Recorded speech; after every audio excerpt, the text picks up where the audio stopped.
Man, I we normally don't do this, right? But this is pretty cool. We've talked about it a bunch of times. The internet, social media is really dope, right?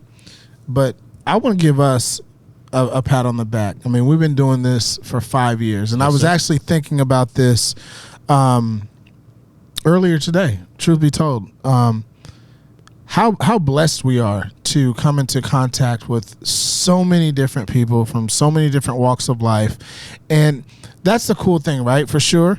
But the energy that we get from those conversations, from that dialogue, from really challenging our thought processes, ultimately, like we're getting better. I can honestly say that every week that we sit down with somebody and we chop it up, I'm pulling something. And I mean, we talk about it all the time, like, hey, these folks are dropping nuggets of wisdom on the trail of life, and that's true. It's been a while since we kind of highlighted this, man, but I just wanted to give a shout out to you, P. 5 years in the game, almost 200 episodes. Yeah, we're knocking on the door 200 episodes, and yes, thank you, first of all. And yes, shout out to us, pats on the back all the way around. Shout out to Adam for rocking with us on a chance encounter. Big ups to Adam. Thank you, sir. We appreciate you. Yes, one love. Yeah, man, it's funny, as you know, our email box is pretty busy now. It is. It's booming. And so, people are like, oh, we just found you guys, and we can tell who's like actually been kind of like watching versus people who just like randomly found us and thought it would be cool or whatnot. And like, oh, okay, well, how many episodes? Like, hey, man, we're close to 200. And they're like, oh, really? Yeah. Like, okay, you had me really paying attention. Yeah, you saw the email today. Right, exactly. So, yeah, it's I think you and I said from the jump, like, okay, there's a long game to this. We could have, gone a separate route and, been with the foolishness and the BS, and we both were like, nah, that the space is already full enough with that. Yeah. And so slowly but surely, people are starting to really get the message, and I think it also helps too that you and I are both in our own personal journeys and personal travels in regards to trying to get to certain places, and so it's one thing for us to learn from our guests or whatever, but we're also in a space to where when we encounter people out in public or we get random phone calls, like we can tell people like, hey, this is what we've experienced along the way. Right. Like, I mean, I'm riding the peaks and the valleys in the sense of like trying to get something really big accomplished. So yeah. So let me ask you a question before we get this going. Sure. And we'll pay some house bills here in a second. But if you had to surmise everything in 5 years and into one word, what would your word be? Hustle. Oh, that's good. Hustle. That's good. And that's no pun intended given our guest, but that's the first thing that came in my head. Hustle. Yeah. Or work. Like it's a synonym of that. Because as we've learned throughout our journey, like it always comes back to that. Like, yes, there is planning. Yes, there is visualization. No pun intended. Yes, there is thought process and things like that. But ultimately, are you willing to roll up your sleeves and do some work? You got to work, man. I was listening to Dr. Miles Monroe earlier today. I'm heavy in the game with that right now. Elevating, and from a biblical perspective, do you realize that the first order, the first I don't even want to say commandment, but the first thing that God said to do to Adam was work. Yeah. That was the first thing that he had to do is work. He was in the Garden of Eden, but he had to work. And this is before Eve. This is before Satan. This is like the first order is work. Chapter 0. Yeah, so it's so interesting, and we're gonna dive into work, man, for sure in this episode. But I just wanted to really point that out. I mean, we celebrated our 5th year a couple of weeks ago, but I don't think we really did it justice in terms of just giving a couple of minutes to pay homage, and not to us, but just to all the fans that have been rocking with us for the last 5 years. We would not be here without you. 100%. We do this for you. So hopefully you're getting a lot of value out of the content that the VisionLab has been producing over the last 5 years. With that being said, I also got to give a lot of love and got to give a lot of respect and thanks to all of the sponsors that rocked with us. I want you guys to check out this quick clip of our golf tournament. shout out to all the people that participated. I Yes, think it was thank you another to amazing Yes, event. thank Fourth you to annual. every single sponsor. Thank you to every single golfer. Thank you to everybody who donated items for the raffles. Yeah. Like, thank you to everybody for helping us pull off another successful event. And a big shout out to fmtrades.com. Oh my for gosh, stepping up to the plate. Thank you so much, the entire squad at fmtrades.com. Y'all did it, man. Hey, Kevin, we love you. Appreciate it. Y'all check out this clip.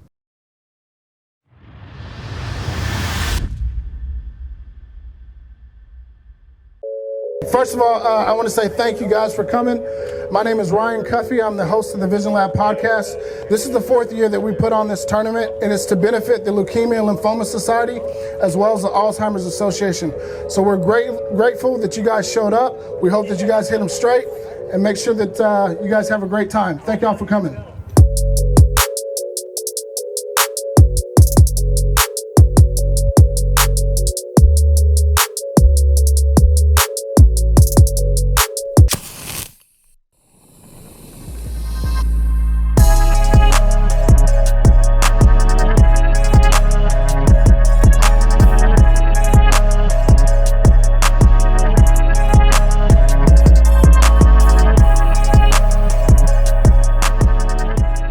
Shout out to my partner Ryan Cuffey. Shout out to Russ Cuffey and everybody who's helped put this tournament together. We're kicking things off. It should be a great day. And thanks again for supporting the VisionLab podcast.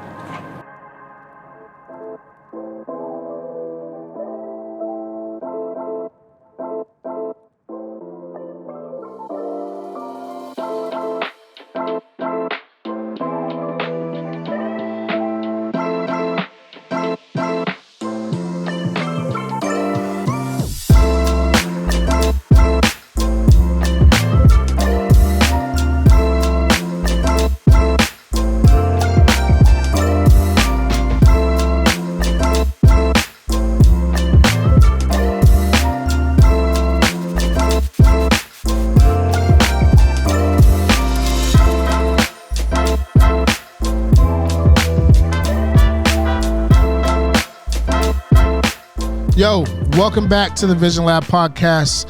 I'm Cuff, your host, alongside my co-host, Mr. Ryan Mosley.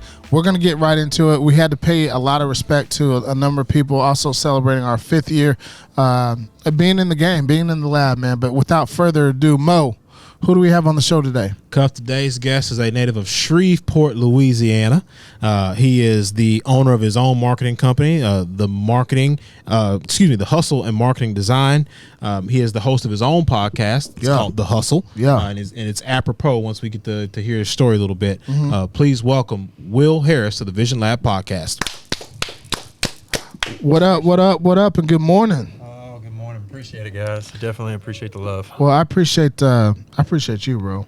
I appreciate the fact that you reached out to us and you were like, yo, I like what you guys are doing. I think there's maybe some synergy that exists. So I want to get into it. Like the hustle, okay? You're rocking the hat. Let's just get straight into it. What is the hustle? Well, I always rock my brand. You have to, especially in marketing, right? Yeah, well, yeah. But if you believe in what you do, man, it goes into that whole saying: if you love what you do, you never work a day in your life. Yes, sir. It's about that. I wear this hat probably every day, and it's not because I'm bald, but it's because I do. I believe. You bald? I am bald. Okay, me too. But I believe in what we do truly. The Hustle is a marketing and design company that we give passion to people to help with their brands, and it's not about the dollar for us. It's really getting your story out there and what you're trying to accomplish, and that's where we started, and we never lost that core value and that passion, and even to this day, even though we work with some large companies, we still have a lot of love for startups and help them become successful. So how did you get involved in marketing to our visionaries? And that's the folks that rock with us since day one. Shout out visionaries. But how did you get involved in having your own agency? Because Mo and I both have backgrounds in the digital marketing space. So I've never really publicly told this story. Okay. So y'all are first time. Let's go. I've told friends and I've told people close to me because, it's been a success story, but I've never really openly told this story. So I had a big dealing with business development and marketing in the oil and gas industry, and it's very volatile, and it's not a stable industry, and you know, from layoffs and buyouts and such like that. I finally got to a point to where I'm like, you know what, I'm gonna do my own thing, because this shit ain't for me. Yeah.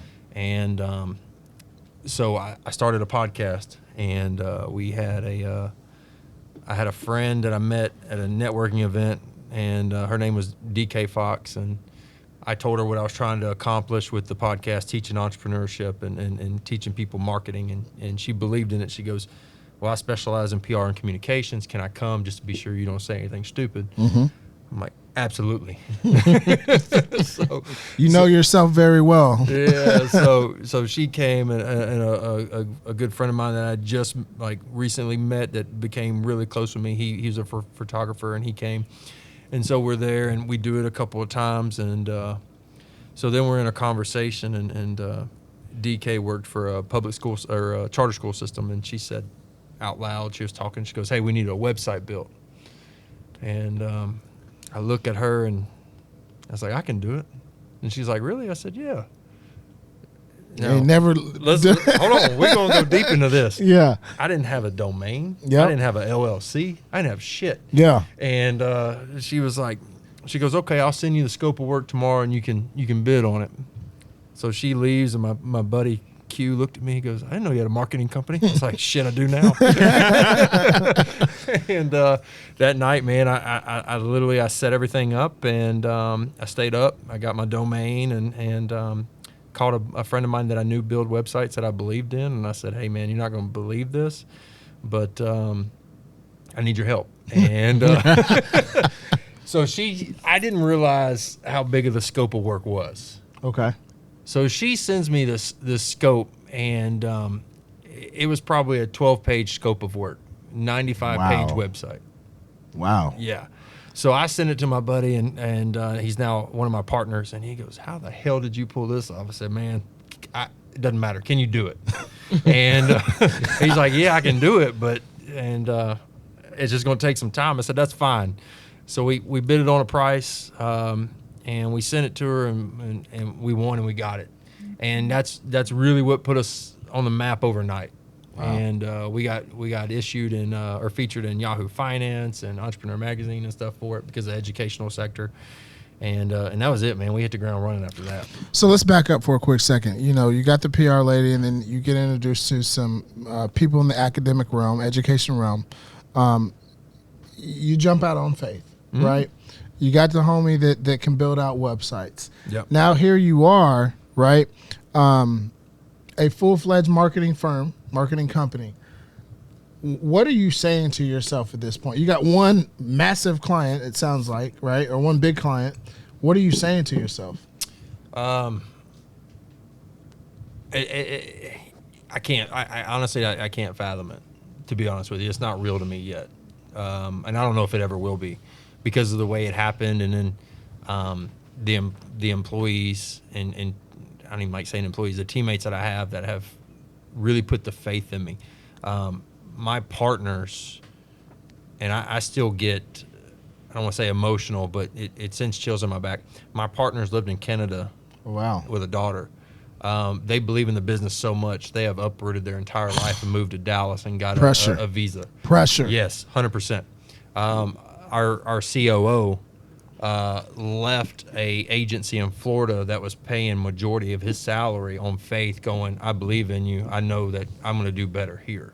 And I mean, that's the kind of agency that we've built to this day, to where we don't have just employees. We have people that really believe in our cause and the success rate that we've had. So you got the client, folks have moved down from Canada, but you got this oil background, right? Mm-hmm. What gives you the gall? We hadn't said that in a while on the show, right? What gives you the gall, the gumption? The nerve of you to be so ambitious, sir. Yeah. Like how do you know what you're doing? I don't. I mean, if you want me to be honest, Thank you. I know marketing. I know how to sell, but from a broad agency perspective, I don't know what I don't know. Mm-hmm. But I will tell you this: majority of people in the oil and gas industry know how to work, which a lot of people have lost that that effect, Yeah. and lost that drive. I put the time and effort to learn what I needed to know to build the agency, but I also was humble enough to surround myself with the people that would tell me no and knew what they were doing. Yeah. You know, we always talk about BP. We also talk about Jay Scott, which happens to be episode number 1, episode number 2. So, visionaries, go back to the archives. Go on our YouTube page. Yep. Go to any podcast platform. You can check those out. But both of those two gentlemen, we always talk about this, right? They talk about surround yourself with people That know more. that know more than you do, and that's exactly what That's you did. absolutely what I did. You know, you've got a gym like literally thrown in your lap. You know, obviously you work for it, but you got the bid. But you were smart enough to say, I don't know shit about marketing, so let me surround myself with people that do. Right. You know, so what can your customers? Well, I guess let me start here. Who is your target audience? Because you talked about education. We kind of talked offline a little bit about that. Like, is the education sector your audience? Are you full spectrum? No, what are we we're talking full about? spectrum because, I mean, we honestly, and this is going to sound salesy, but it's so true. We take the time to learn someone's business, and we put them with an account manager that's actually going to have that passion for that world. We have companies that are in the trade, as in plumbing and electrical, educational institutes, a tequila company that just launched, and we're helping them with their branding and everything. Get them on the show. Come on now. And that's Mo's language right there, huh? I'll tell you, the company is Dr. Goodburns, and she's actually going to be sending me some product, and I've heard really good things, and she has a really good passion for what she's trying to do with her nonprofit and giving back with her tequila company. So I'll definitely be sure you get some samples of that. We'll have to do that maybe In a little Q4, bit. Right? something like Yeah. that. We're pretty loaded. Yeah. Be sure I get to come back to that show hey, so I can have some with by you. all I'm gonna means. tell you right now, Pete. Open invite. Yeah, There if we it's go. okay with you, you got an open invite, Yeah. bro. You know where we at. Mm-hmm. So, one of the things that kind of stuck out to me in terms of where you are with the agency,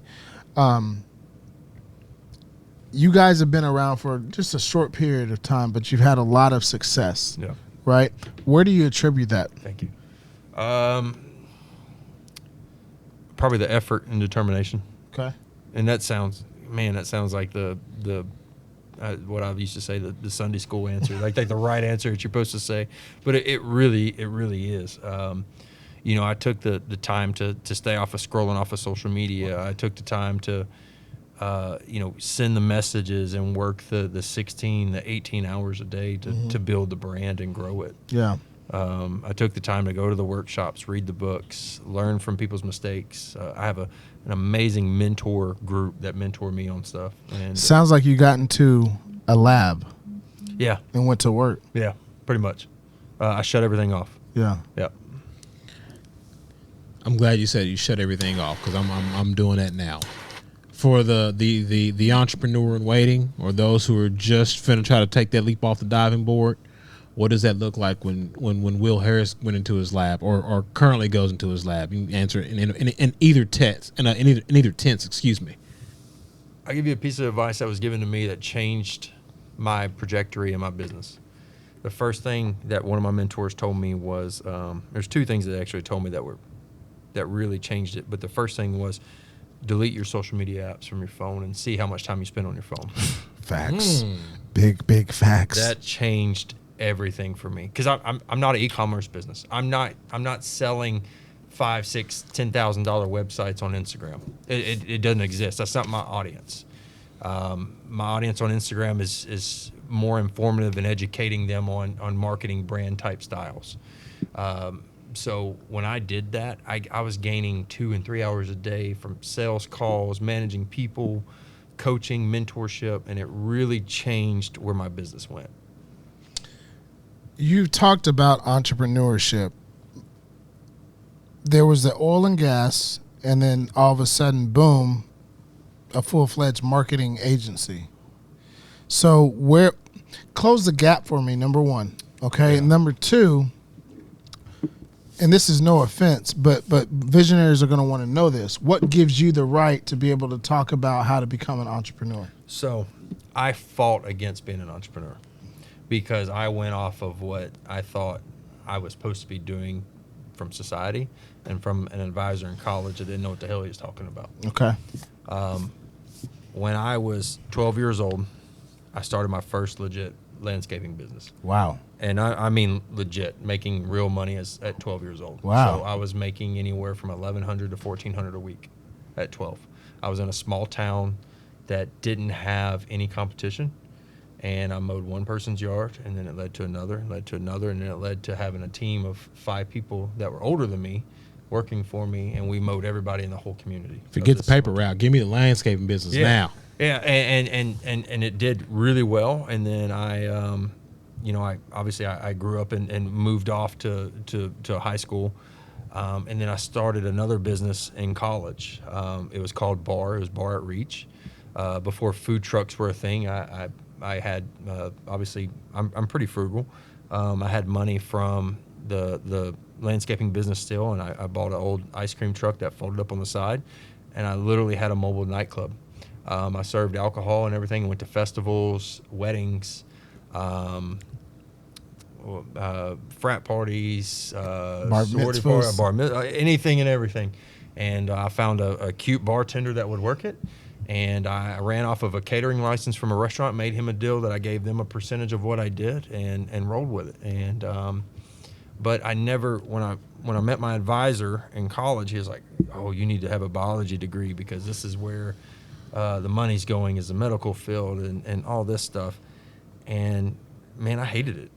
I can imagine. You gotta love science to have to go to the one. Bro, he threw me for a loop when he said biology. Yeah. Like, what? Well, they're like physical therapy had just become had a doctorate program, and sports medicine was a big thing back then, and doctors so every career is a fad. Yeah. I remember when petroleum engineering was a huge thing. You can make $100,000 a year doing it, and then like being in oil and gas now, people they were hiring petroleum engineers at like $80,000, $60,000 a year, and they were flooded. It was almost impossible to get a job. So I remember this advisor telling me all these things, and I wasn't mature enough to say, no, you're wrong, until my junior year of college, when I was sitting in class listening to molecular biology going, why am I listening to this guy? I make more money than he does. And I don't even mean that arrogantly. I was making more money and actually enjoying life and doing what I enjoyed doing. And but I wasn't mature enough to do it. I sold my business, went off into the society world of, hey, work 9 to 5, have kids, buy a home in your 20s, and be stressed as hell before you get your 30s and figure shit out, and that's what I did. And it wasn't until I was in my 30s until I really realized what my mindset was meant to do. I'm so glad that you talked about mindset, right? Because obviously the Vision Lab is a growth mindset podcast. Okay, so you've gotten direction from an advisor in college that says go down the biology route. You end up in oil and gas. Talk to me about the mindset shift that took place. Because at 12 years old, we know that you had the entrepreneurial spirit. Yeah. But talk to me about the mindset shift of having to erode and get rid of, the bad habits, so to speak, right?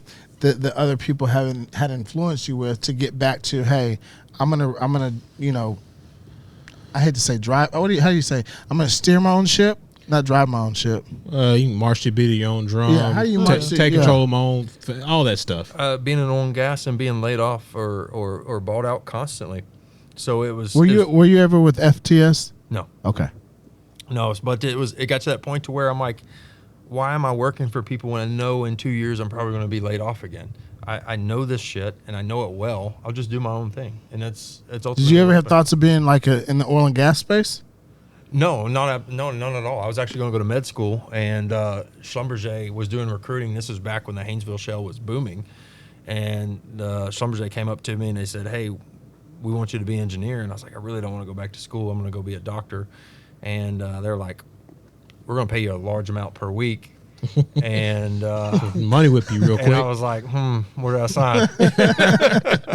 So, and that's how that road went down. I think that's important to note, right? We have a lot of entrepreneurs on the show. And it's not by design. It's just because of the mindset that they have, right? It's the language we speak. Right. But I think there's a space, and again, shout out to Dr. Miles Monroe. As I was listening to this earlier today, you know, a lot of times, let's not paint this rosy picture that, you know, just because you become an entrepreneur, it's going to work out. There's failures. I mean, we had Hamal, The Secret, like a month ago, or whatever, on the show. You could start, be successful, and fail, or fall. I don't want to say fail. But my point in saying all this is this. A lot of people have, you know, entrepreneurism is hot right now. It's a buzzword. It's a keyword right now that a lot of people are jumping into and want to be entrepreneurs. But it's okay to have your W-2. Yeah. But the thing is, we have to understand that your W-2 is your job. That doesn't mean that is your work. Right. Okay? You understand what I'm saying? Like, there's a difference. I think there's a lot of people that get so tied up into making their W-2, which is a job, their work, and they're missing out on the opportunity to make that, you know, to save their money, stack their chips, right? So that you can go do what you put on this earth to do. Well, he said it too. Like you fall into that trap of like, okay, I'm 22, 23, 24 years old. I need to get married, I need to have kids. Like you said, before you know it, you got real life responsibilities and you're stressed out. And as a man, you hadn't even figured it out. Like, I'm 30, like, oh, wait a minute, like, who am I? Like, what do I really want to do? Like, what actually makes me want to get up in the morning? Well, and I'm glad you said that about entrepreneur being a buzzword, because to be honest with you, I actually hate the word now because it is a fad word that people use in popularity, and it's like, it's Instagram. It's a lightning rod. Instagram famous. Yeah, you live in a basement of your parents' house. Shut up. But it takes the effort, and I love that you said about people, that still have a W-2, but then they do their side hustle, and, they teeter-totter both. But the good thing about it is, like, you can take a lot of risk if you still have a W-2. Yeah. You can take a lot of risk with your side hustle because you have money coming in, and you're like, you know what? My bills are paid for. I got a little bit extra. Hopefully you're not living paycheck to paycheck. That does happen. But, sometimes you got to take that risk. But you have a little extra money that you come in that you can dump into your side hustle, your side business, whatever you want to call it, and put forth the effort and see what you really enjoy doing. And then if it fails, guess what? You're fine. You can reestablish and start something else and try something else that you want. Or it takes off, and then you have to make that leap of faith, the decision to where, like, okay, do I want to go work for myself because now it makes the same amount of money that I make as a W-2? Do I want to work both and double my income and work 16, 18 hours a day? Or do I just want to jump in 100% into the business that I just started because I believe in it and grow it? And it gives you options. Yeah, and that's the thing that a lot of people, they miss that part, right? Like, leverage, and we had 9 to 5 Millionaire on years shout out ago. to him. Jobs are cool. They're right for a specific season.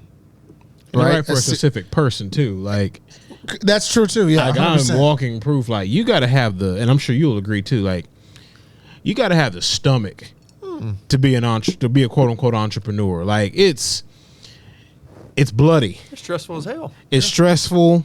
This is a mindset show. Like, you got to really have the right attitude in order to jump off that diving board and take that leap of faith. Like, if you like things just being completely sweet all the time and no stress, like, there's some things you don't have to ever worry about, then, stay in the 9 to 5 world. That's cool. But if you're really trying to make an impact and really do something, I tell Cuff all the time, like, for 2022, my whole thing was I'm swimming in uncharted waters. Yeah. If you're really trying to do that, then okay, entrepreneurship might be the way. But I think we all agree, like, it's not sexy. Like, no, it's not. You're responsible for a whole lot of stuff to where when you're in the 9 to 5 world, like, this stuff's not on your plate. But when you decide, like, I'm gonna do it for myself, like, you're responsible for everything. Well, I think the other thing too is, you can be an entrepreneur or you can be a business owner. Yeah. Right? And I think there's, like Drake said, there's levels to this. You know what I'm saying? The buzzword of entrepreneurship sounds so cool because you have time freedom and all this other stuff. And No, you don't. You work more. You work more. And you work for yourself. Well, that's the illusion. That's the illusion. That's the illusion, right? I put in way more hours now than when I was in the corporate world. But people think that, oh, I'm an entrepreneur. Okay, I'm going to work. I'll get up at 6 or 7 and I'll start work at 8 and I'm done by noon. No, that's not what that is. That's not what that is. But what I really wanted to say is that if you're in a W-2, right, work your W-2, stack your money, right? And that's the missing piece that people aren't getting, is that you got to stack your chips first before you go all in on the dream. Like I want everybody to go after their dream and do the work that they've been assigned to do. But we can't forget, you got to start with something. Now, I'm curious for you, when you realize that, hey, successful at 12 years old, whatever, went through college, did all that, oil and gas, made some money. Did you go out and get a loan? No. To start the marketing agency? No. This is your seed money, or did you raise capital? What did that look like? Because people need to know, like, the true nuts and bolts, like the behind the scenes, the nitty gritty, the dirtiness of what it looks like to actually start a business. Well, first off, if you really want to be successful as an entrepreneur, you have to have 100% control of your costs. 100%. So if you do not have to take out a loan or have investors of people with their hands in your cookie jar, don't do it. Okay. I had the opportunity, having that first client with a large website and having the guy that believed in me because I showed him the scope because he was employee number 1. I didn't have to have the investment. We'll say I was in $2,000 with website, LLC, bank account, time permitted, all that stuff. So I was very fortunate to have a business model that allowed me not to be in debt. Now to say, can everybody do that? No. Yeah. Because it depends on your business model. It depends what you're selling. If you've got inventory, industry, all that. But at the end of the day, you do need to have complete control of your cost and what you're doing, so you understand where you need to be. I want to shift gears, and that was a phenomenal answer too, by the way, Will. Let's get back to the hustle, because I want to stay on brand with respect, right? So you're now in the marketing world. What does the hustle, what does that look like, or how does that translate business-wise into actual, business-wise and brand-wise? Does that make sense? Kind of. So you have your business, like you got to go out and hustle to generate business. Right. But you also have the brand, the hustle, right? Yeah. So what do those two look like? I mean, you got to have, I built out a sales team. So I have a sales team that's legit, making cold calls and setting up the meetings. But I provided them with, and I hope this is answering your question. I kind of feel like it's not. But I've built them with the operations team to give them the ammunition that they need to sell it. Your sales team has to have faith in what they're selling. So that's you as a CEO. Yes. Right? So that's the hustle. Like, this is what these, and I don't want to say wannabes, but these desiring entrepreneurs need to know, like, hey, you're going to have to spend some time in your lab, put it on wax, put it on paper, right? What do I need? I need an operations. Okay, now I need sales. Okay, so what are the salespeople going to do? Who are they selling to? So what are they saying when they're on the phone? So you had to develop those scripts and all that stuff. I see what you're saying. Okay, starting off, you're everything. Obviously, you're wearing every hat in the business, except for me. I didn't know how to build websites. But there's some people just like that. Like, if you have a clothing brand, you're obviously not the guy that's doing cut and sew. Like, unless you're what, Damon John? It's very few. That's not his name. Yeah, FUBU. Yeah, okay. Yeah. Shark Tank. Yeah. Golly, brought me back in like 2000. Hey, yeah, he had it right. Hey, man, they had some good shoes back then. Then they sold out to Walmart. I was like, I can't wear this. I can't wear this. Anyway. Hold on, not to sidebar you, but you just, like you said, cut and sew. Like, I think every entrepreneur, vision, like no one's quote unquote an expert when you start out, but I tell you all the time, like you got to be willing to put your hands in the dirt. Yeah. You do. Like You do. whatever it is that you want your business to be. Okay, you might not be an You better expert learn in- that shit. You better learn, or at least be willing to try. Yeah. Until you encounter somebody who can actually do it better than you, and then you can delegate and then put your CEO hat That's back on. good shit have right to. there. Sorry to cut you off, but he said it cutting. So No, like that's- David but John's that's a visionary, and this dude was cutting and sewing. He at some was. point. Yeah. Legitimately. That is very important. I was running our own social media when we started. It had to. I couldn't afford anybody to pay for it, and I didn't want a partner that was developing websites. I didn't want him touching social media because that's not making money. Right. What he's doing is making money. So, and that brings us up to a good point. You have to wear multiple hats. So the hustle is knowing that you're not going to work a 9 to 5. I remember a time where I was getting up at 4:30 in the morning, getting all my emails set up to send out to people at a certain time, because there's a certain time where people read emails, and understanding 9 to 5 and understanding that strategy, and then setting up meetings with my very small team at the time. And I had contractors that I was telling them, like, look, if you believe in me and you do this, I'll bring you on full time. And I had to sell my business to employees because I couldn't afford to bring on employees, because I was dead set on, like, I'm not going to be in debt. I'm not going to have that overhead. Wow. So I had employees that were like, look, I'll pay you per project until we get enough full time, and then you can leave your full time job and come here. And they're like, okay, can we do it at night? Because they were a W-2 employee. And I was like, absolutely. And then when I got them enough business, I brought them on full time, and now they're W-2 employees for us, and they enjoy what they do. Do you coach your W-2s to, or do you feed their entrepreneurial spirit? 100%. I tell every one of them, if you're with me at 5+ years making the same amount of money, I failed you as a manager. Wow. I do not want anybody working for me after 5 years unless they're making substantial amount more money. Or unless you're to the point to where, like, hey, if I get sick for 3 days, I know my ship's still going to be afloat when I come back. Yeah. You know, that's selfless. I want to break that down for a second. Why do you have that mentality or that spirit? I've always had it, but I've seen managers that get pissed off after somebody says, hey, I had 2 weeks notice and I have a better opportunity. I'm about my people and their happiness and their success. I really am. And that's not like Even hey, if it hurts your business. it's not going to hurt my business, because if my process is in place and the right processes are in place, it's never going to affect me. And this is so good because, you know, the people that I rock with are very heavy on the process. It's literally plug and play. And I think we've kind of talked about this in the past, but it's so important as an entrepreneur, a business owner, because I don't want to call you an entrepreneur. You're a business owner, right?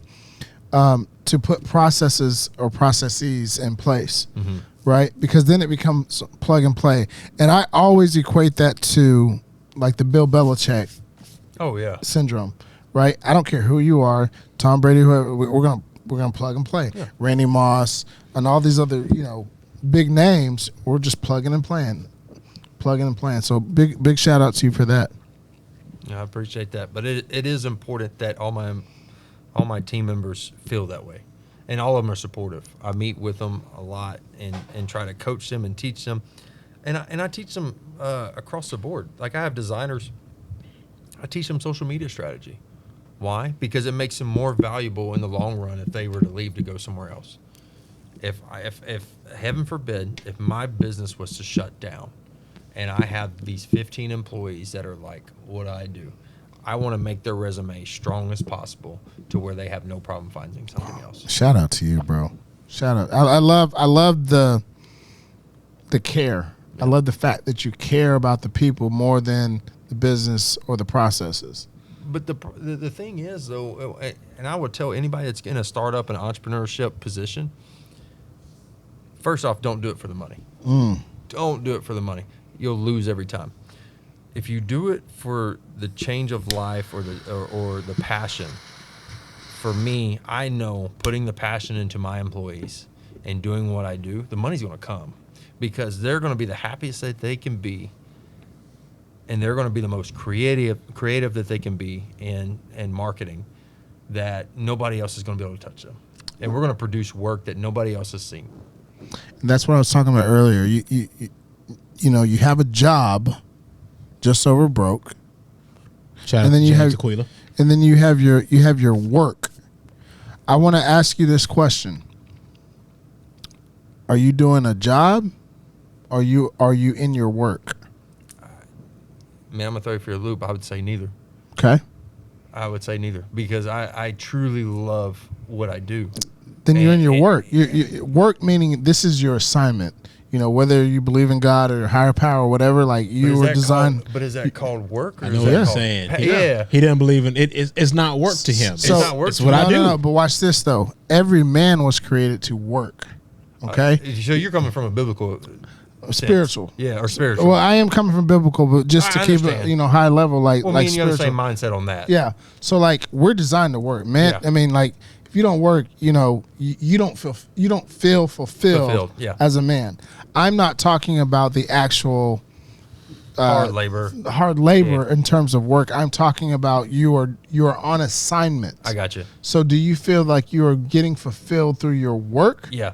Okay. So you saying work is me saying passion. 100%. But yeah, absolutely. I'm definitely fulfilled. Yeah. How does that feel to reach a place at such a young age, right? Mid to late 30s, to be walking in fulfillment. I love it. I wish I could have done it sooner, but I don't regret that I didn't do it sooner because there was a process for me to get here. It's the whole the dichotomy of like, man, if I knew then, would I know what I know now? But you have a purpose and you have a reason for. I believe you have a reason for everything. So, I did the hustle marketing and design for a reason at that certain time. I want to. You guys have some really cool clients, right? Mm-hmm. You were telling us a story off air or before we hit the record button as we transition. Is it cool if we transition? By all means. Okay. So you were telling us a story about one of the clients that you had and something about bullying. Yeah. Okay. Wasn't a client. Oh, was it? No. It wasn't a client at all. It was a parent that reached out to me because it had happened because she knew about me because of my podcast. Okay. It was for the podcast. Yeah. Excuse me. I apologize. So let's talk about that because I love the passion maybe passion isn't the right word, but the desire to help people. And we've heard this already several times throughout this episode, but I want to talk about this young lady that reached out to you in the situation that her son was dealing with. After thinking about it, I have permission to say his name, but I don't know if I'm going to because I don't want him to relive it. No, let's keep it. Let's keep it. Yeah, Yeah. Okay. for sure. So they reached out to me. So the Hustle Marketing and Design has a big support for anti-racism. Our hashtag is We Grow Together, and that goes so many ways. Now I want to stop because It's a beautiful hashtag. it is. Thank you. A lot of people are going to look at you, but hey, you're this white guy saying anti-racism. I get that. You know what I'm saying? Yep, I get that. Why do you care about racism? If you want me to be real, Yeah, I do. I got hit in the face with a baton at midnight in Bossier City because I was driving around with a black guy, and his words were literally, "You're a white guy and you shouldn't be doing that." I mean, if you want me to be completely honest. 100%. So I that right there was my wake up call of racism, and I knew like if I went through that, then I can only imagine what other people were going through with that. Well, I want to say thank you for your solidarity I appreciate it. and standing true. I For appreciate sure. it. And I'm sorry to cut you off. No, you're good. But and you're right. I have gone through that, and I grew up with a different demographic and culture. I dressed different. I was picked on for that dress, and that's a whole reason. And it's in my bio of why I wear red shoes. I was actually called the N-word in high school for wearing red shoes, and it was a pair of Jordans. So now I actually wear red shoes when I'm nervous because that's my reminder that I'm bigger than what I am. I love it. And so So yeah, it is hard to understand why does this white guy understand racism, but I feel like I do to an extent. I'm never going to say I truly do, because I can't. You see it though. I I see think it. that's the I thing. see it and I understand it. There it is. I understand it. Yeah. If I mean, we'll touch on a softly, and I don't want to talk much about it, but we'll talk softly on like a topic. The word that is abandoned to be used. I see it as a word of ignorance. There's no way to ever be in my vocabulary. It's Thank just you. not going. Thank you. Let me just not. say that. Thank you. Yeah, and that's what that word was used for back then, is ignorance. And like I don't. It's just not there. So moving past that. So with the hashtag of We Grow Together, and with this child, this parent had called me and said, "Hey, my child has gone through this horrific deal." DK, the person that was the lady that was helping us with our PR, she was very heavy involved in it, and she told me about it. And what had happened was he was really bullied, made to drink urine, shot with BB guns. This is a black kid. Yes, it was a black kid with a bunch of white kids that was, he had to drink urine, and he was shot with BB guns, and these kids had faked to be his friend to invite him over so they could actually plan all these things, which is crazy to me. And so I heard the story, my heart just sank for him, because I was bullied, regardless if it was how I dressed or whatever it was. It's just bullying. You just don't. There's no room for it. So I talked to the kid. I talked to the mom, and I was like, "Look, we got to get him on the podcast." I had some really good people. One of them being a guest of y'all's, which is Eric Warfield, which is an amazing dude. Shout out to 4-4. Yeah, shout out to Eric, man. Amazing guy. Always good to hear his name. He was there, and he talked to the kid, and basically I had all these very influential black people there to uplift him and say, "Hey, look, you can make it in life. You can do this." He got free boxing classes, all this stuff, and we really raised him up. And they have some donations and stuff that his mom is doing to help with anti-bullying as well. I'm curious, how is the kid doing now? Amazing. How is he doing? How was his internal compass when he was on your show and Eric was there and talking to him? Did he still feel that? So he was still, at the time, it was really fresh when it happened. Okay. When I talked to him. Okay. Really fresh. So when we talked to him, you could tell it was head down. It wasn't really He'd been through it. Yeah, he'd been through it. You could tell. And so. And this isn't like one day of drinking urine No. This is it came out to light that this is a period of time that this has happened. That just finally was I think the deal breaker, or walking over the edge of where he spoke up and said, "Hey, this is going on." Mm-hmm. And so you could tell when we were talking with him that he was timid, he was nervous, he was scared, he was embarrassed. There's not enough words to say that how he felt. So like I said, it broke my heart talking to this kid that had to endure this that nobody should ever go through. And I want to make sure that we're painting this picture, as vividly as we can. This is not a kid that was suffering from some type of mental, illness or anything like that. Or normal kid. Yeah. Normal kid and intelligent as hell. Super smart kid. God dang. And so his mom, she still in talks with me to this day, has me come and speak at some of the things that they do and everything else. I mean, and he's doing well now. He's doing good. It was just that time frame of his life that caused some of that trauma. This is important to me particularly because, last week we had, or a couple weeks ago we had Jason Elias on the show. He's really working to help restore manhood and push that narrative forward, right? Mm-hmm. I think it's so important, especially when we know that 1 out of every 2 homes doesn't have a father in it, right? Because 50% of marriages end in divorce. If you have a kid, so on and so forth. But how impactful and important is it for men to be involved, whether you have the child or not? Because that's a language that that's a lane that I heavily like to be in. Oh God, I'm fixing to piss some people off. Let's go. Let's go. It's a battle. It's a huge battle because you do have the amount of men that want to just walk away and not be a part of that life. Stop right there. Why? They don't Why want do to they fight. want to walk Well, away? there's multiple reasons. One, they don't want to fight, or I will say some are they don't want to accept responsibility. But that's a huge part too. They don't want to fight, or it was a mistake on two people's part, and something happened. Not giving them the excuse, not giving them the leeway, just saying that They don't want ownership, That's what happened. responsibility. Yeah. The other thing is, a lot of states, from what I've seen, and not personal experience, but experience I've seen with other people, the state is in favor of The mom. Yep.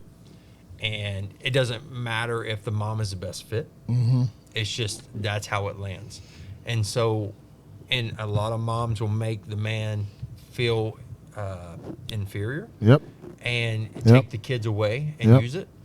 I will say this, and this is from experience. So my first marriage, she had 2 kids that I took on as my own. When we got a divorce, that was the first thing she took away. That was her leveraging. Yeah. And They're bargaining chips. and that was, and they weren't biologically mine. Mine said they were mine, but biologically they were not mine. And so I can't even imagine, someone that was that have biological kids and going through that. Yeah. And it happens every day. Yeah.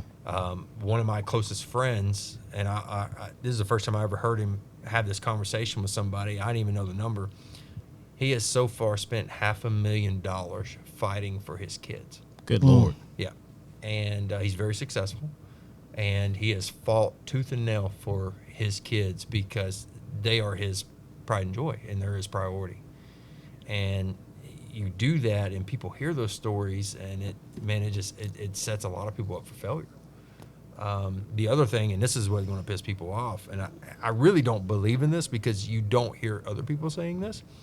It's when people tell women Happy Father's Day. Oh, fuck. Oh man. Woo. We just celebrated Father's Day. That pisses me off. Yeah, because like 100%. it's not, you never hear a single dad going, well, Happy Mother's Day to me. Yeah. You don't hear that. Yeah. And it's going to upset people, but it's the truth. Don't give a damn. You're not a father.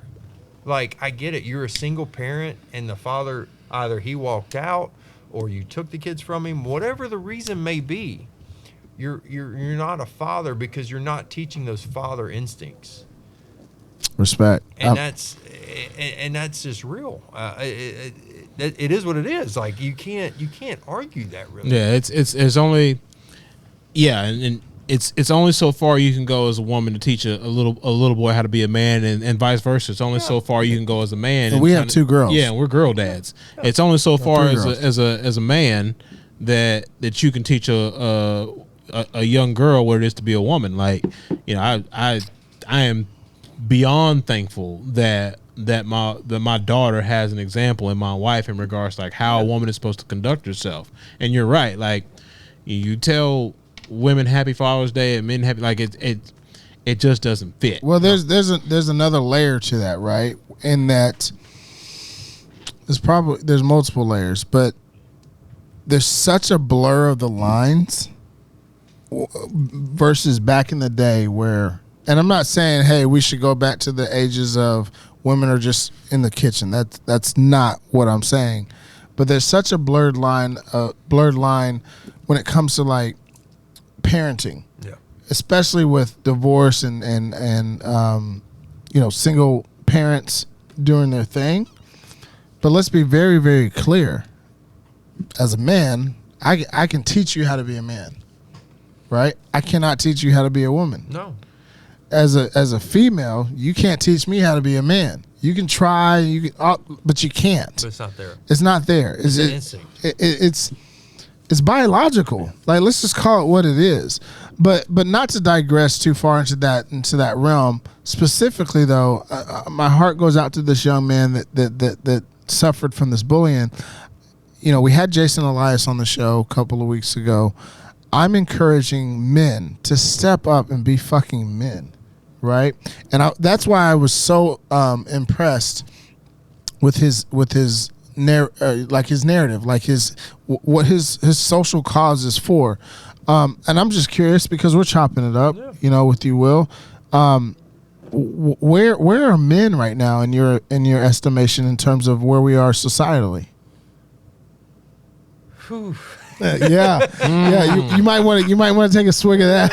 I might have a bathroom break on this one. Yeah.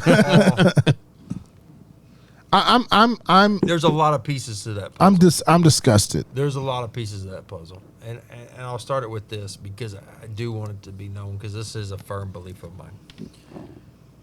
One of the problems that we have, and I feel like it's a society thing, one of the mindset problems that we have as a parent is saying, I don't want my kid to go through the struggles that I went through. I'm going to give them everything. That's good. That's good. So then you create entitlement. Yeah, that's good.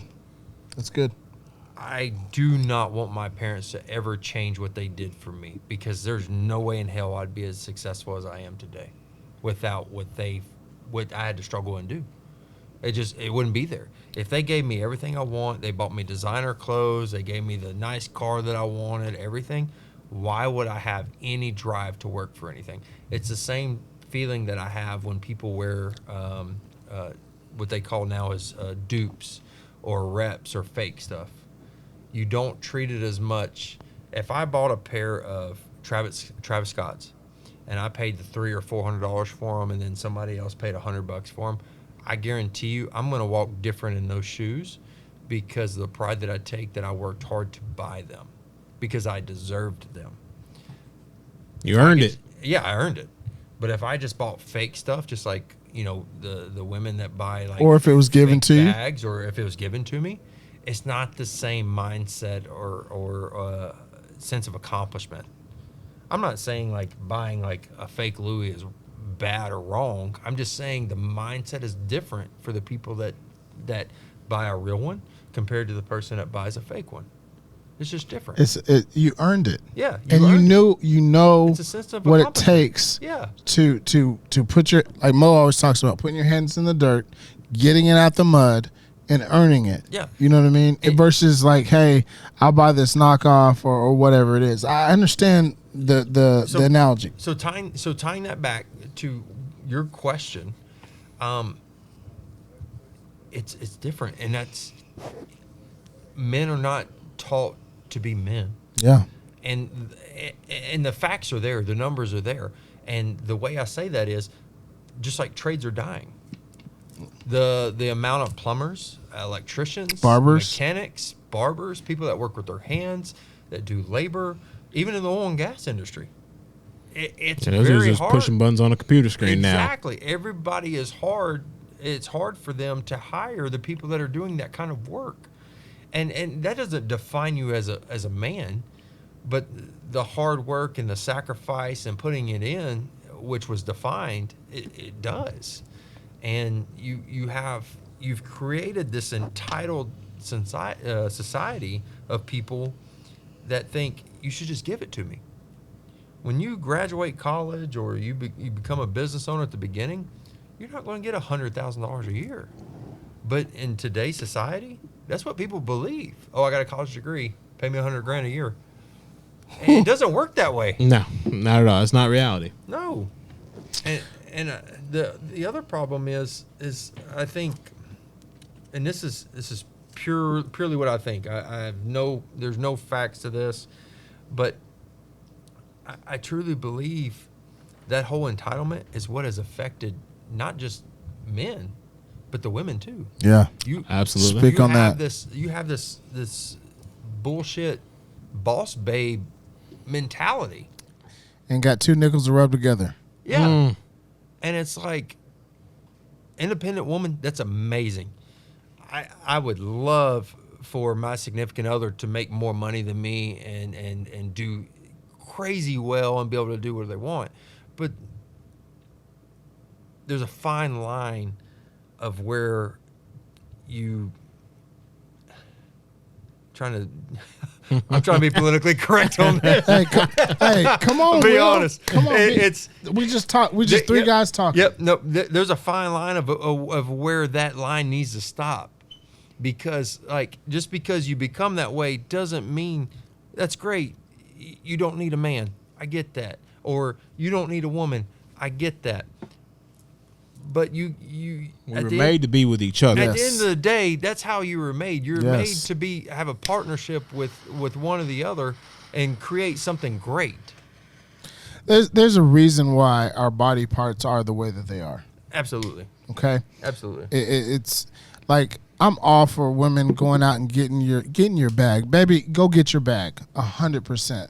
But to sit here and say I don't need this and I don't need that, cool, but not cool at the same time, because that's not what you're designed for. So if you want to be on assignment, right? If you want to do what your purpose is, there's an element to that exists where you're not designed to be alone. The second thing is, specifically this idea of being a boss babe and like holding that moniker or being a boss.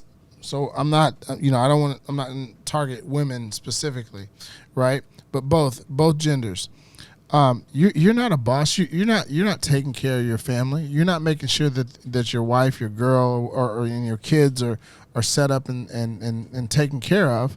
You're out trying to make a couple dollars, scratch. You know what I'm saying? Yeah. Versus a true boss like you make sure your entire team is taken care of before you eat. That's a boss. Well, so I'm glad you brought that up. The first thing I tell everybody in mentorship, day one, when you hire an employee, is no longer about you. Yeah. Day one. And we want to be the man. Well, we talked about this with Jason. Yeah. Are you prepared for what comes with it? Like when you're the man, if you really want to be the man, everybody eats. Everybody's satisfied before you do what you need to do. You sacrifice. 100%. That's being the man. If you're going to be a boss babe, or whatever the term is, right? You're making sure everything that you have is aligned with your counterpart, right? Like, I think the thing is, I don't have any problem with having your standard. This is my standard. Hey, if I got to make $500,000 to rock with you, most men are going to elevate to that because we die trying. Yeah, because that's who we are, right? But don't sit here and act like you're a boss babe when you don't have nothing. You know what I'm saying? And you're living in a 1-bedroom apartment just because you're downtown and you're spending $2,500, $3,000 a month. That'll make you a boss babe. Paycheck to paycheck. Yeah, you're still exactly. But that's not even just them. That's a lot of people that do that. There's a lot of people, fake Rolexes, renting cars, and I know we're kind of sidetracking here, but I love it though. We're chopping it's the it up. truth. The amount of people that try to sell a lifestyle that I'm just we talk about it all the time. It's the matrix that is social media, right? Like people will just have you 100%. to believe that like, oh, I do this and 100%. I live this beautiful, glamorous, glorious lifestyle, and it's like I think we all agree, like it's a bit of a matrix. Like that's not reality. No, like. The true successful entrepreneurs / business owners, like, yeah, they're going to show you, the peaches and cream of it all. But have they done a good job of showing you, like, nah, like I was up till 2:00 this morning and I'm back online at 4:30, 5:00, or no, you know what? I was on a meeting last night till 12:15, going over business terms and contracts and stuff like that. But they don't talk about that. But that's somebody that's even real. The problem is deciphering who actually did that. And who has the fake lifestyle of they're just posting pictures of renting cars or whatever it is.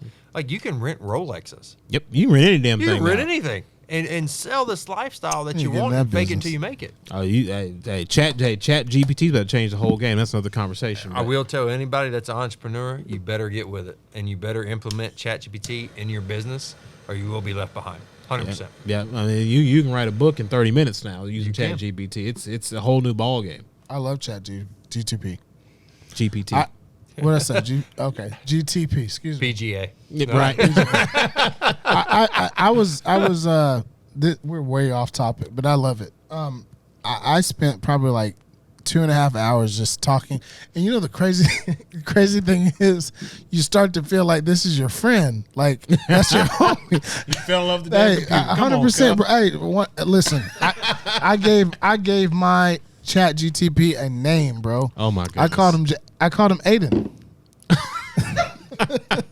I'm not bullshitting you, bro. I called him Aiden, and the reason why I called him Aiden, and I made him or her or do you need a friend? No, I don't. You can call me, man. I'm definitely gonna call you. But real talk, I called it Aiden because the first 2 letters are AI. But like it's so crazy, the world and the evolution of the world that we're living in. Like we're literally in a shift right now that is taking place, and I don't think people realize that.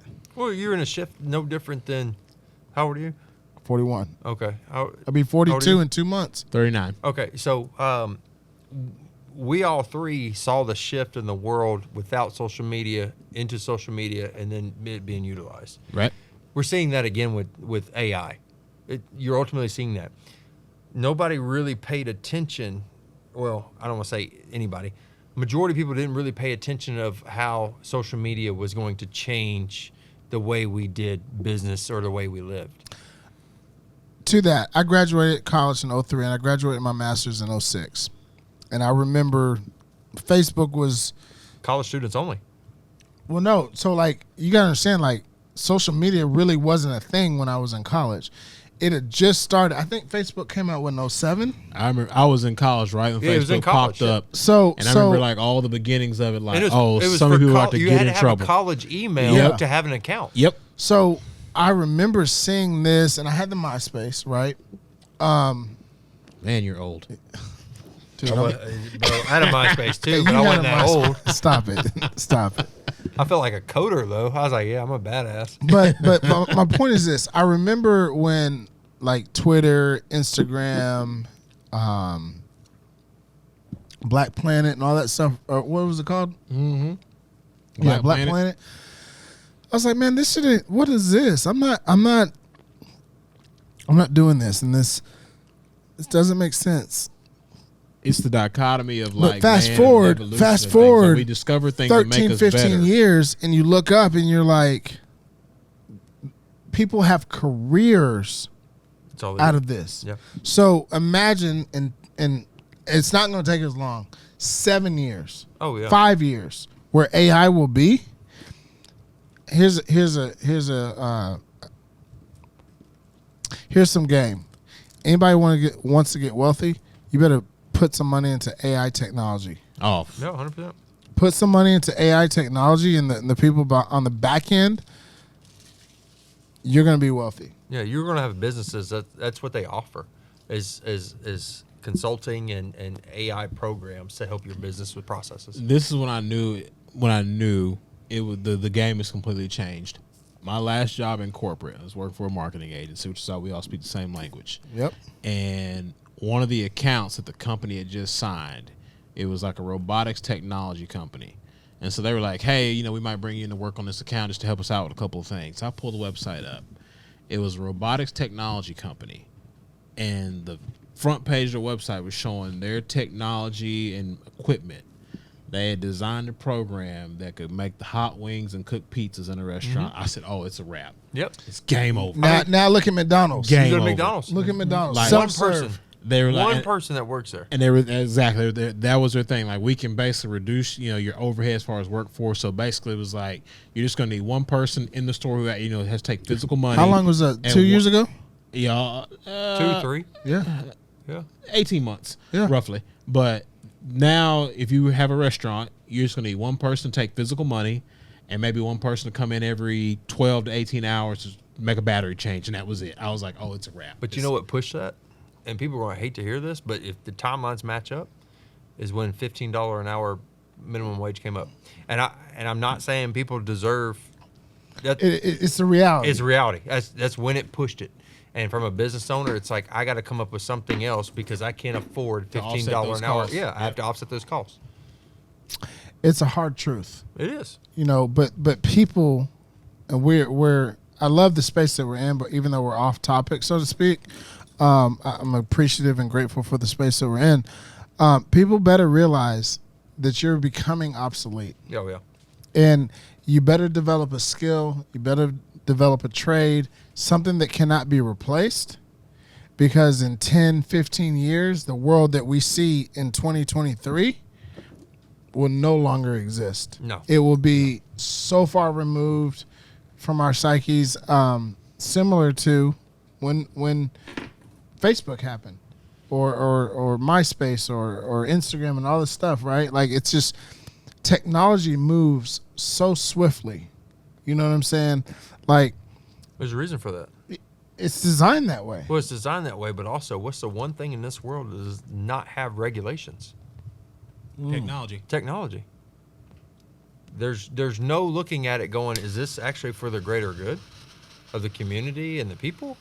Or is this like actually going to hurt us and affect us? It's not it. It's not there. So let me swing it back to the hustle, right?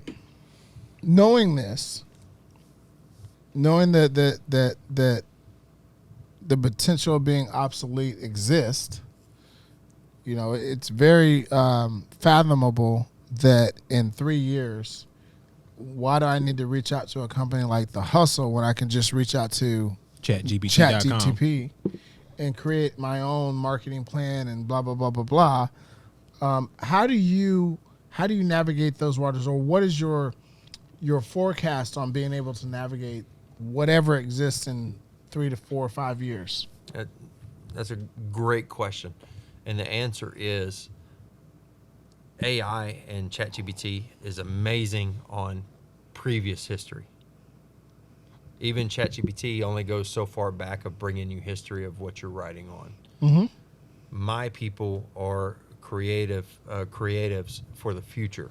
Sure. So regardless, even Adobe and Canva, you have now an AI that will do designs for you. That's great. We need to get on that, bro. We already use Canva. Yeah, I know, but we need to get on. Don't tell nobody you use that. Hey, it's We very rarely use it.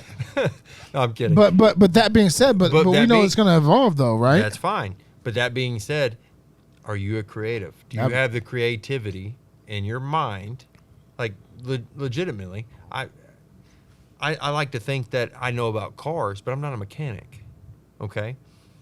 So as a graphic designer, can you honestly say that you're 100% secure with your creative design mindset and telling an AI, this is what I want? I can tell it what I want, but here's my challenge to you. Okay, what you want for the betterment of your business. Right, but here's my challenge to you. If we go back to circa 2006, right? This thing called Facebook, MySpace, whatever, and Twitter comes out in 08 or whatever it was. It evolves and it grows fast, right? We're in 2023 with ChatGPT. We're at this place where it's only telling us what it can do from the past. Yeah. Who's to say that it's not going to evolve to be able to predict the future? That becomes a whole different ballgame. You feel me? And it could, but at the end of the day, it's about emotions. So yes, ChatGPT will probably be to that point to where it predicts the future. Right. So now, as a business owner, that's a landscape marker that you have to identify and say, how can I navigate these waters? You see what I'm saying? Like, it's not going to be stagnant. No business is. No technology is. Yeah, but there's a lot of sell points to that. So the first sell point is time. That's what I'm selling on, is time. You do not have time to go back and forth with ChatGPT to get the product that you want. Right now. Instead of they're arguing with a damn computer.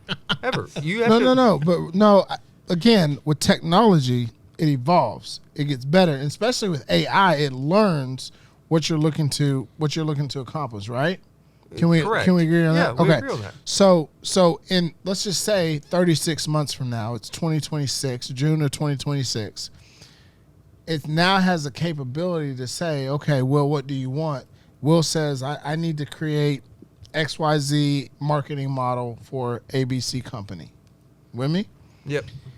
It then kicks out an entire plan based off of the history of ABC market or ABC company, your client, right?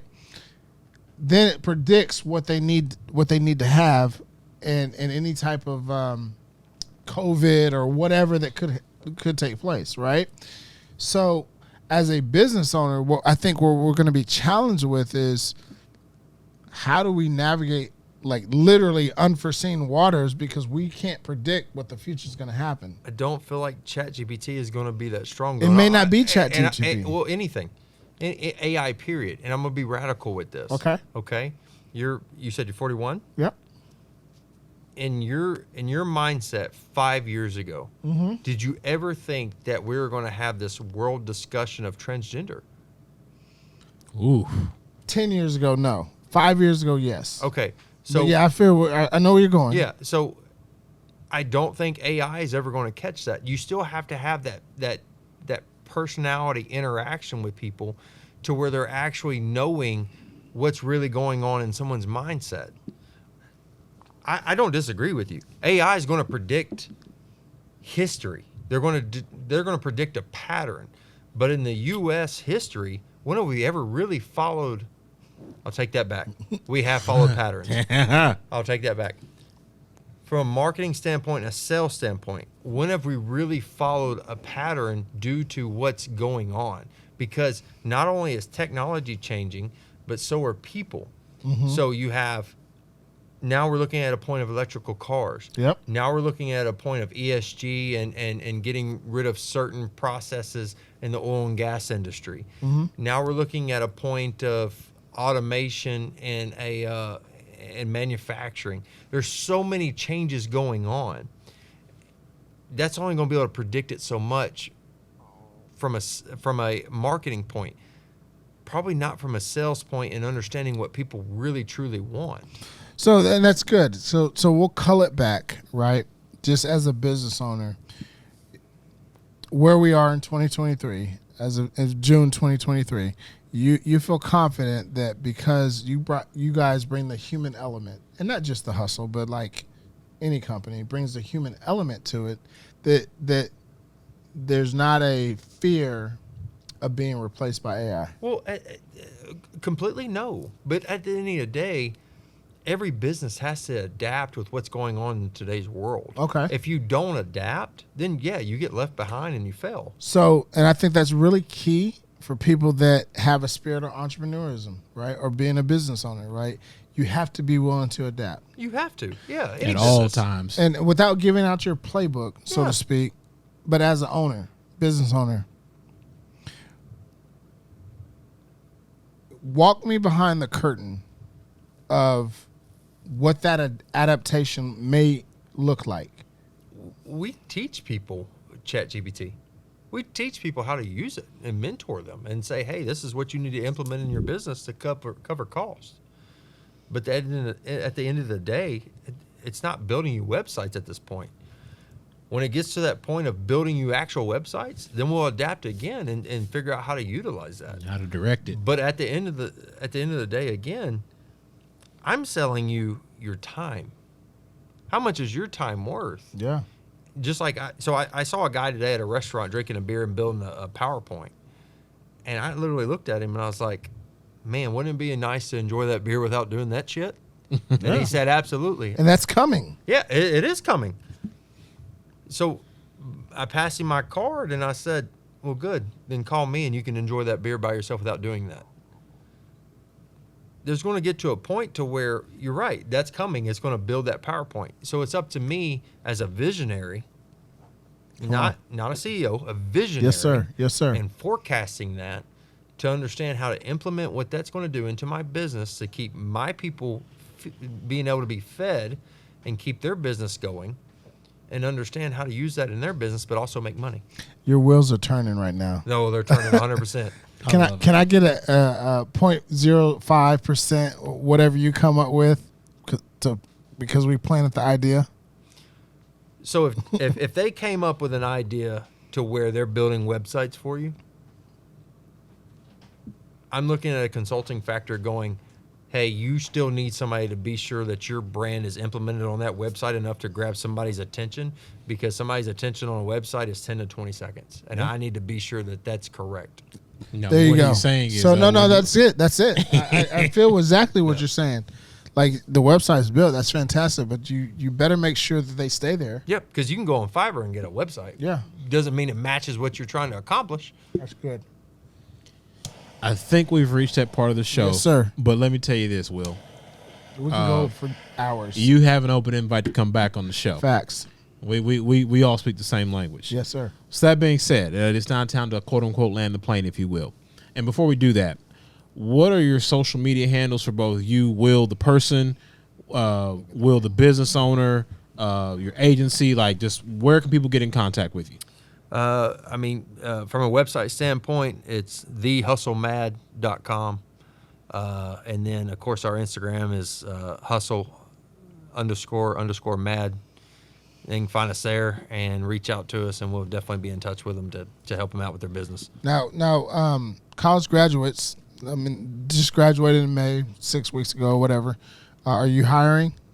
Can they reach out to you, send resumes? Yes, they can. We are hiring. They can send our resumes. We also have an internship program, and we have a mentorship program as well. Okay, so y'all make sure you reach out to Will. Tell him that you saw him on the TheVisionLab podcast. By the way, if you're still rocking with us, thank you so much. Please make sure you like, subscribe, share.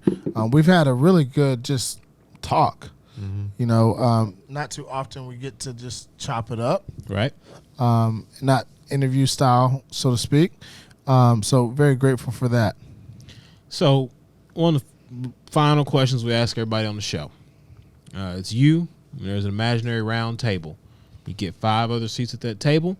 They can be dead or alive. The only stipulation is you can't have God or whatever religious entity you believe at your table, because that's too easy. Yeah. Who wouldn't want to talk to whoever it is they believe in, right? So that being said, dead or alive, who do you want at your table?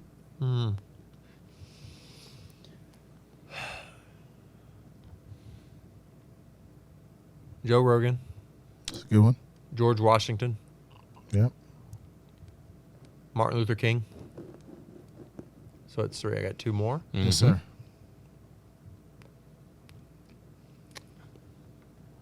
Donald Trump and Barack Obama. Well, that's going to That be is a a very fun exciting table. That is going to be a fun table. Well, I'll tell you why. You got 4 presidents there. I'll tell you why. Because majority of those people had conversations that we've never heard, and I want to hear those conversations. True statement. And I want to hear the truth of what's really going on with today's world. That's why. George and Barack are obviously first. From the beginning. That's why Right. George is on there. Trump. What was his first for you? Well, he's a business owner. Okay. And a successful Yeah. one. And he's manipulated That's a good word. the system, even from the tax system, He's game the to system. be successful. No, it's respect. Yeah. Like I just wanted to dive into, why. Yeah. And those that's legit. Like, I We respect found the it. hole in the market and plugged it. His statement in his debate with Hillary Clinton about the tax system, I'm like, I want to know more. I want to know what tax code you're talking about. Right. So, This is, as Mo said, you have an open invite whenever you want to chop it up, be on the show. This has been very rich for me. I think I speak for my partner as well and say that he got a lot out of it as well. Indeed. I'm curious. I want to change it up, Mo. As we kind of come into the second half of 2023, it's a question that I've asked before, but well, if you were a book, what would the title of your book be? launch from failure. Launch from failure. Yep. It's a good answer. So how to pick yourself up.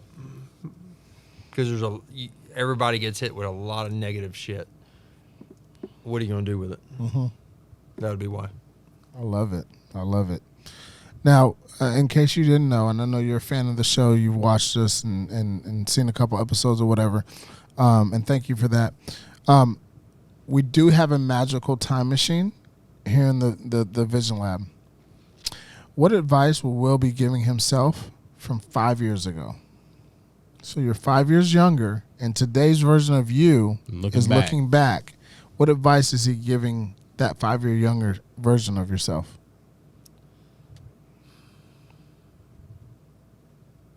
Outside of stock market stuff? Whatever you want. That's a good question. I don't want it to be silly because I could be like, oh, yeah, invest in this or buy Bitcoin or whatever it is. Bitcoin's down. Yeah, well, Bitcoin is down now. It'll come back up. But when it first started, it's still not down. Honestly, the advice would be the turn of people and their beliefs. The turn of people and their beliefs. What do you mean by that? The mindset. You would tell yourself 5 years ago. The mindset of people were going to change from sex preferences, pronouns. Whole other conversation. Please. Well, yes, it is. But I Whole other remember the first time I saw that in corporate, and I was like, hold on, let him finish. what's going on here? I was like, but did I miss a memo? that's not. That's not what the takeaway from that is. It's so that the entitlement, the goals of people. So ultimately, it'd be like the whole mindset of people and how to conversate with them, discuss with them, leading to the sales and marketing aspect of them. How to, you would be teaching yourself how to navigate these waters. Yes, 100%. Through conversation. 100%. To go to your point, I remember, I remember getting an email from a higher education institution, and it said, her, hers, whatever I don't fucking know. Pronouns, yep. Yeah, the pronouns, but it was like her and hers. And I was like, that's so dumb. Of course you're her. Like, your name is, and I'm making this up, so this is not who it is. Your name is Christina. Like, of course you're hers. But let me tell you something, bro. I'm out in the field yesterday, and I walk in to a test center that I actually did go to months and months before, and I walked in. I was like, I'm not gonna name the name of the location, but I was like, man, I feel like I've been there before. So I walked in. Hand to God, bro. I walk in. There is a they, which ironically had a wheelchair, but a they or them at the check-in thing. And I was like, oh, to the degree that I left the door open, and I was taken aback. You didn't know how to address them. I didn't. Well, I was taken aback, and I understand. Do your thing. I'm not mad at it. Whatever you want to do, rock it. You know what I'm saying? Like, that's you. Do you, boo-boo. But it threw me off so much that I was like, that they said to me, are you going to close the door? And I was like, oh, my bad. But 5 years ago, to have the pronouns and, you have to make the declaration as to what you want to be identified for, I didn't see that, bro. Mm-hmm. I try to keep up with the news, and I remember the first time I saw it on an email. Like, it was a HR lady, and she was super nice. I talked to her via Zoom, and again, me being a new guy Was it her? Yeah, it was her. Okay. But I just remember seeing. Or was it? It was okay. Like, she wasn't on any of that, but it was just like, she's like, hey, I'm gonna send you my email signature. Like, here's like all different ways you can get a hold of me. Like, if I'm in a meet, like, just super cordial. She was great, and I saw like the she her thing. I was like, again, I was like, did I miss a memo here? And then they were like, then literally like after that, we had a meeting later on that day in regards to how we're going to handle the whole pronoun thing. And I was like, oh, this is really a thing. Like, just not knowing. Yep. And yeah, it's an interesting time we live in. Yeah. Anyways, we can digress. We can go in on that. We're not gonna fill the rest of the episode up with that. But thank you for that. Because you got my wheels turning for sure. Let's fast forward the clock 5 years from now. Okay. What advice would the older version of Will What advice will he be giving you today in June of 2023?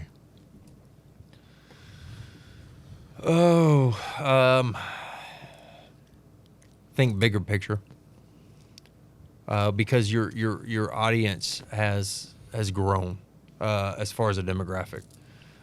Because now it's not man or woman. You have like this whole other audience, and even from a PR perspective, you have to be my mindset is to protect brands.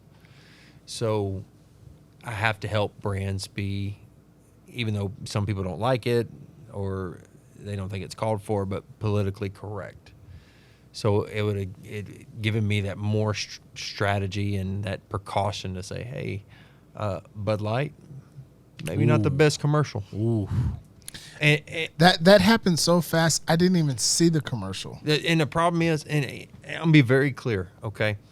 I am not judgmental at all. I'm a very true believer, and I have a problem with people that are believers and they judge people because of their preference or whatever. Because at the end of the day, you're not supposed to be judgmental. Right. 100%. You're not the judge. You're not the final judge. If you want to do what you want to do, that's fine. If you believe in certain things, that whatever. Okay, I'm not here on this earth to judge. I'm here on this earth to respect people for their opinions, and as long as you're not hurting anybody, it is what it is. Do what you do. Do what you do. Okay, but Bud Light, and we'll go ahead and chop it up, but Bud Light completely forgot who their traditional audience was. 100%. That's Somebody was tone deaf. Yeah. And No, they were market greedy. They were trying to get additional market capital. at the very wrong way. Yeah. Very wrong They way. didn't forget their audience. They wanted to 1% in that market is massive. Well, and now it's put them in a very big bind because now there are gay bars in Chicago that are not carrying their beer because Yep. now they've gone silent on the whole issue. Yep. And now they feel betrayed. Yeah, and people don't even want to be seen holding their product, Yep. any of that stuff. Yeah, I've seen that. 100%. Here's one thing, and I'm not saying this is a singular thing. I'm going to say this is one thing that Americans do very, very well. We forgive. Yeah, you do. We do forgive. We move on. And we move on, and something else would happen, or some political force will happen, or But whatever. the question is, do we forgive fast enough? Because they're already at it's a $7 billion deficit. Billion? $6 billion. Yeah, it's That- big time. Like people, there are people Last time- who've been yeah. like, I drink this, but then that happened. Like I don't. It's want in the billions. parties. But yeah, I don't want to Yeah. be associated with the product. I saw a thing. Yeah. I where don't a guy had know a the par- answer yeah, to it's the a time lot. frame. That's but that it is- will yeah. come back. Yeah. It will come back. Can they 'Cause people- survive it? Is the question. Exactly. Because they have a good product. I don't drink Bud Light or Budweiser or anything like that, but they got a good product. Americans forgive. It'll come back. Yeah. So buy So- the stock while it's low. Yeah, 100%. And if we end up in we believe that we're in a recession, right? Like one thing that doesn't go down is beer and alcohol sales. Yep. People So- drink when they're happy. They drink when they're depressed. That's right. One of the safest markets to invest in. All right, so man, this has been amazing.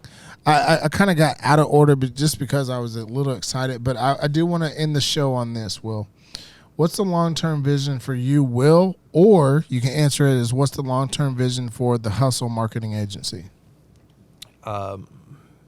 Good question. I never want it to be about me, so we're going to skip that out. For the Hustle Marketing and Design, we have a couple of acquisitions that we're looking at and locations of expanding, and we will be launching our nonprofit as well to help entrepreneurs and education institutes on educating people that there's more than just the 9 to 5. Entrepreneurship is not a taught curriculum, and we have to instill in people that, just because you get an F in math doesn't mean you're a failure. It just means that's not for you. Can you say that one more time? Yes, just because I told you, man, this is a whole other conversation. We have to do a round 2. Absolutely. Oh, it's done. So from an educational standpoint, one of my biggest things when I talk is, just because we give Golly, man, you got me going on a rant. Shit. One of the biggest problems is, I'll say this quickly because I know we're running out of time. One of the biggest problems is we're still teaching education like we did back in the 1930s, and we have this templated process of teaching kids and hoping they all learn the same way, and that's not the truth. And so we give these kids or students a letter grade, and we give someone an F, thinking, okay, you're not going to become anything in life because you have this low GPA, and that's not true. Yeah. You just have to help find their passion. And when you put 30 kids in a classroom with one teacher, it doesn't work that way. Mm-hmm. So Big facts. So yeah. So I love it, man. Well, Will, behalf of me and Mo, the Vision Lab podcast, thank you so much for jumping into the lab.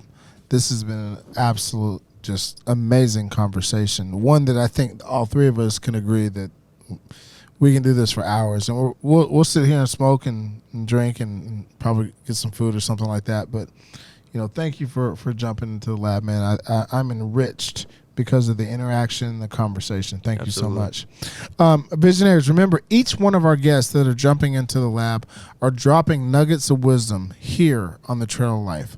Ultimately, my friends, it's up to you to pick them up. Ladies and gentlemen, my name is Ryan Mosley. He is Ryan Cuffey. Thank you again to our guest, Will Harris, the owner of the Hustle Marketing and Design Agency, also the host of his own podcast, The Hustle with Will Harris. And we'll see you guys next time on another great episode of the Vision Lab podcast. Blessings.